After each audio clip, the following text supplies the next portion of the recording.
Break के बाद हाजिर है धार जिले के औद्योगिक क्षेत्र पीथमपुर में हाउसिंग बोर्ड कॉलोनी के मुख्य चौराहे पर नगर पालिका की तरफ से बनाया जा रहा स्वागत द्वार पिछले 2 सालों से अधूरा पड़ा है। करीब 65 लाख रुपए की लागत से शुरू हुआ यह निर्माण कार्य 80% तक पूरा तो हो चुका है, लेकिन अभी तक काम पूरा हो नहीं पाया है, जिसके चलते रास्ता बंद कर दिया गया। स्थानीय लोग मजबूरी में वैकल्पिक रास्तों से गुजरने को मजबूर है। देखिए, एक तरफ का रास्ता पूरी तरह से रुका हुआ है। नतीजा या तो लोग रॉन्ग साइड से आते हैं या फिर उन्हें घूम कर आना पड़ता है काफी दूर से।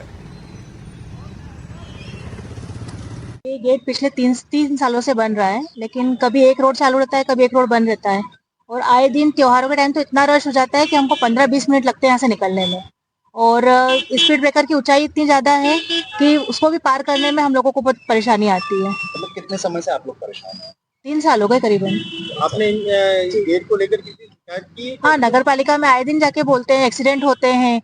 शाम के टाइम पे भी कुछ गायें भी आ जाती है, कभी ट्रैफिक कट जाता है, तो उसमें बहुत ज्यादा परेशानी होती है। कार्य 2-3 साल से बंद पड़ी है।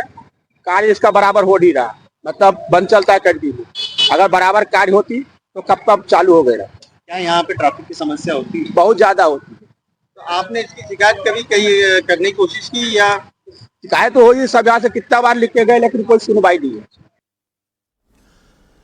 जबलपुर में जाम की समस्या से निजात दिलाने और आधुनिक यातायात सुविधा प्रदान करने के लिए मध्य प्रदेश का सबसे बड़ा फ्लाईओवर अब लोकार्पण के लिए तैयार है। मदन महल से दबो नाका तक बने इस 7 किलोमीटर लंबे भव्य फ्लाईओवर का लोकार्पण केंद्रीय सड़क परिवहन एवं जहाजरानी मंत्री नितिन गडकरी और मुख्यमंत्री डॉक्टर मोहन यादव शनिवार को 23 अगस्त को करेंगे। लोकार्पण की तैयारियों का जायजा लोक निर्माण मंत्री राकेश सिंह ने जनप्रतिनिधियों और प्रशासनिक अधिकारियों के साथ लिया। उन्होंने बताया कि लगभग 1100 करोड़ रुपए की लागत से बना यह फ्लाईओवर मध्य प्रदेश का सबसे बड़ा फ्लाईओवर है। 2004 के अपने घोषणा पत्र में जबलपुर में फ्लाईओवर बने ये संकल्प लिया था, लेकिन उस समय कांग्रेस की सरकार थी, तो इतना बड़ा फ्लाईओवर तो दूर की बात है, 10 करोड़ रुपए के काम की भी कठिनाइयां होती थी। लेकिन जैसे ही 2014 में माननीय मोदी जी प्रधानमंत्री बने और इंफ्रास्ट्रक्चर पर पंख लगना शुरू हुए, माननीय गडकरी जी भूतल परिवहन मंत्री बने, तो वे जबलपुर, मैंने उन्हें आमंत्रित किया था, वे जबलपुर आए और एक बैठक हमारे ही निवास पर हुई थी, जिसमें जबलपुर के डेवलपमेंट को लेकर सारी चर्चाएं थीं। उसमें ये फ्लाईओवर, जबलपुर में रिंग रोड और जबलपुर से अमरकंटक होते हुए बिलासपुर का नेशनल हाईवे, रोपवे हमने उसमें बाद में जुड़वाया और लॉजिस्टिक पार्क भी बाद में जुड़वाया। इस समय हम जबलपुर के सबसे महत्वपूर्ण स्थल पर हैं।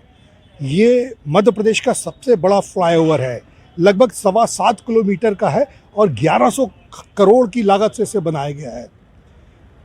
केंद्रीय मंत्री नितिन गडकरी 23 तारीख को इसका उद्घाटन करने के लिए आए हैं।